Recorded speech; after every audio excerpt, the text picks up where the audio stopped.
Welcome back to Farm and Hammer, everyone. As you guys know, I was supposed to go look at some dairy cows just to possibly pick up some Jersey cows to use as nursed cows, and I went to the dairy sale.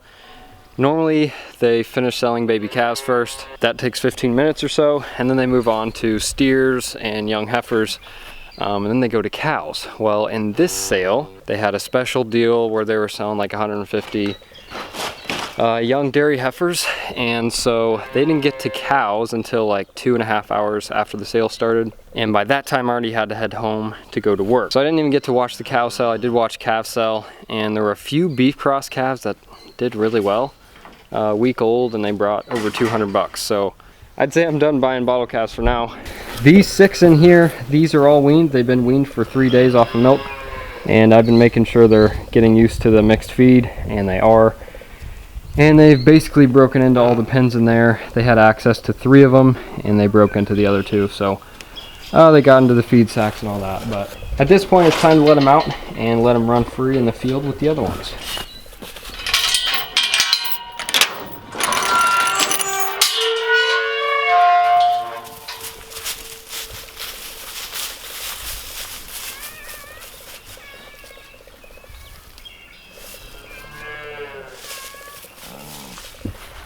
Didn't do much running. Come on, guys.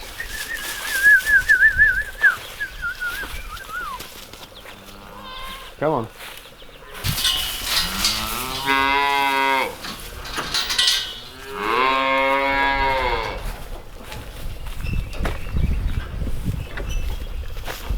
He's been sleeping all morning.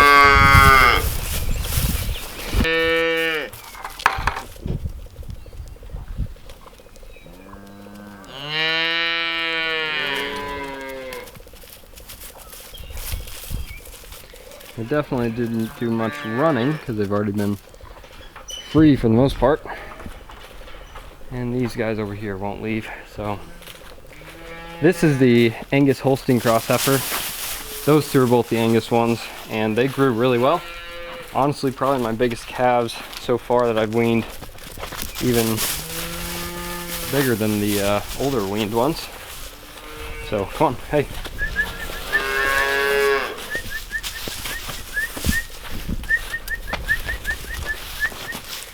So it's actually been a few days since the last clip. I don't know if any of you noticed a couple of videos ago, whenever that last group escaped, that would have been the killing weeds video. Whenever I moved those 9 calves out to that small field because they had broken out of their other one, you may have noticed a lot of them are missing some hair on their neck and little patches here and there. And my initial thought was, of course, lice, and then I caught a few of them and I looked really close and I couldn't see any, so I was like, well, I don't know what's causing it. Maybe they were just rubbing on the post because they were bored and rubbed off their hair. But so when they were on the milk bar yesterday night, I did notice there was actually some lice on a few of them, and so we are going to be treating that today. Some people don't treat lice because when it gets hot in the summer it kills off the lice and they only stay on the one host anyway. So so that is an option, but personally for calves, if calves are dealing with it, I'd rather take care of it. Cows, not so much, not as big of a deal. But so to do that, we are going to use ivermectin, and I know a lot of people have varying opinions on this, but got to make sure you don't give it to any animal you're going to take to the sale barn or have butchered for the next 48 days. It has a 48-day half-life, so always read your label, make sure you're following all the directions and all that. But this is 1 ml per 22 pounds of body weight, so they're not going to be getting very much at all put on their backs. But I don't even know if this little gun here will go that small. That's what we're going to be using today. I'm going to distract them with the milk bar. They're to the point where they're going to be weaned in a week, so I've cut it down to 1 feeding in the evening. So this morning I'm just going to give them a little water in the milk bar. Hopefully that'll keep them all around the milk bar for a little while, and then I will try to pour each one of them with a little bit of this.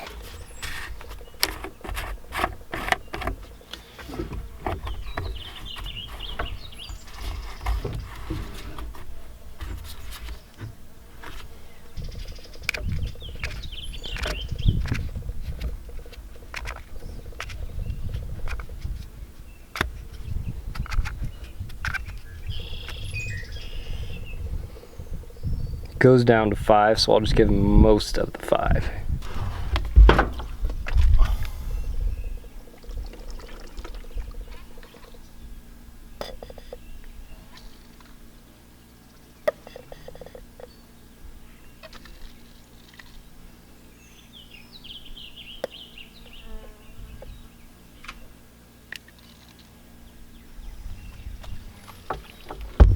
Okay, this is ready to go. Now I just got to get some water and try to get them distracted. Hey.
So guys, I've never actually dealt with lice on bottle calves before. This is the first out of all the, over 150 I've raised in the past. But it's only this group, surprisingly. All the other groups don't have any and don't show any signs of it, but for some reason this group has got it. So even when these guys are weaned, I'm still going to leave them in their own pen, at least for a couple weeks, just because I don't want any lice going anywhere else and getting on any other ones. So now the Ivamec I gave them is also a dewormer, takes care of any internal and external parasites.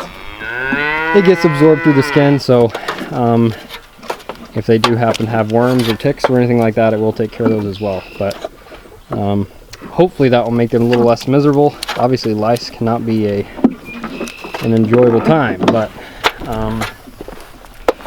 anyway, not all of them have even rubbed off their hair. It's just like the solid red one there, he's rubbed off a lot. This red one here is rubbed off a little, and then I've noticed a little on this belted calf's face. So anyway, I know there is just specifically lice spray, but I did use that on goats back when I used to raise goats, but never used it on cattle because normally we don't have a problem with it. But anyway, that ought to take care of the lice, and in 3 days all the lice should be dead, and hopefully they don't get it again and they're a little less itchy. And man guys, this is just turning into a depressing day. So dealt with the lice first, and then I came out to feed these 10, and it's down to 9 to say the least. In that barn there, the red belted calf came out here and he was dead, and when I went over to really check on him, he clearly hadn't been dead for 15-20 minutes because he wasn't stiff at all, and it looked like he had just gone. So what happened to him, I am not completely sure. If you remember, he did have some bloat issues a week after I got him. He had some bloating, almost died from that. He came out of it, but after that little incident, he never acted exactly right. He wasn't as healthy as the rest of them. He still drank and wagged his tail the whole time he drank, and he was eating feed and competing and eating feed, pushing Ellens out of the way, trying to eat. He was showing signs that he was healthy, and even last night he drank just like normal. He ate feed like normal. I didn't think there was any issues, especially out here. And what do you know? Got a dead one. So yes, it's sad that he died, of course, and especially since that was really unexpected. But the other thing is, how much did I lose? Because it is a business after all. Yes, animal care and welfare goes first, but it is still a business. What did I lose?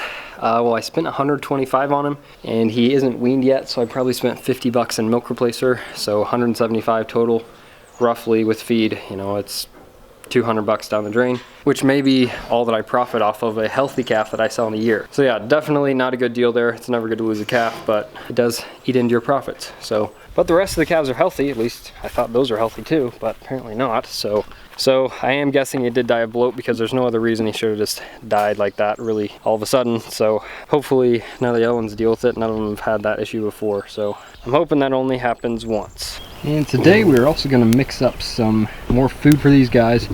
As you guys know, we have a lot of beans and rice and a lot of other stuff that we have to feed these guys, and they don't like them dry, of course. So we are going to try to boil them and get them all soft and have them some more stuff to add to their feed mix. So guys, I've got the propane going. I got this big pot of water here, and hopefully that should be warming up.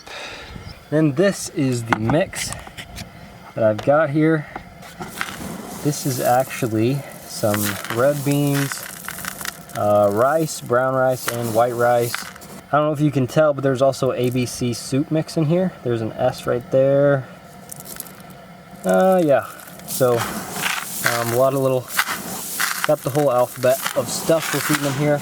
This is all mixed up, so I'm just going to try to boil it, and obviously the beans are going to take longer than the rest, but I'm fine with the rest turning into mush. So that's what we're going to be throwing in the pot today, and we'll see how they like it. We're just doing an experiment to see what the best way is to get them to eat these beans and rice. That will be going into this pot here as soon as it gets a little warmer, and be cooking some rice and beans.